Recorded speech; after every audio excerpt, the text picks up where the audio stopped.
Brother Ledum Bolo, may God go battle for us. Quite honestly, this is often the only battle cry for the poor. But God mostly fights through the efforts of people. So we need a few good men and women that can stand up and go to war for the poor. During 1964 and 1965, Democratic President Lyndon B. Johnson of the United States, in speeches first at the University of Ohio and later at the University of Michigan, unveiled something he called the Great Society, with the goals of eliminating poverty and racial injustice in the United States. The Great Society rests on abundance and liberty for all. It demands an end to poverty and racial injustice. New major spending programs that address education, medical care, urban problems, rural poverty, and transportation were launched during this period. The program was later expanded by the Republican Nixon administration. Programs like Medicare, Medicaid, and federal spending on education, which exist to this day, all originated from the Great Society in the fight against poverty.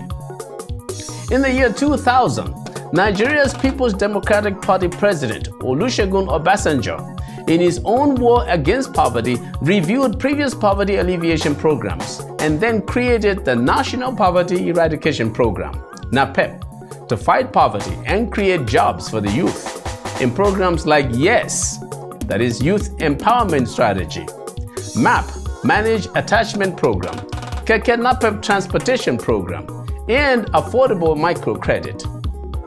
These programs, although very small in scope, were ultimately successful after initial political and efficiency issues.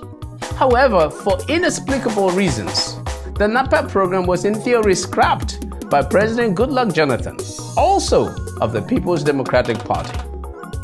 Fortunately, it appears that President Muhammadu Buhari of the All Progressives Congress Party has concern for the masses and is looking at strategies for recombating poverty in Nigeria. The bottom line is that the poor are completely powerless to combat poverty by themselves, but can be resourceful if they have a hero and his or her institutional machinery to rally behind. Clearly, the number one antidote to poverty is well-paying jobs. But to get well-paying jobs, you need education, good health, skills, and an enabling environment that include infrastructure. And then in addition, you will need temporary safety nets for those that fall through the cracks. To be a good strategy, these temporary safety nets must not be allowed to morph into addictive welfare programs. Now folks, before the government comes to the rescue, we must, if we can, in every community, stand up as heroes in the battle to lead victims out of poverty, because they cannot do it by themselves. Our Hidden Economics for you.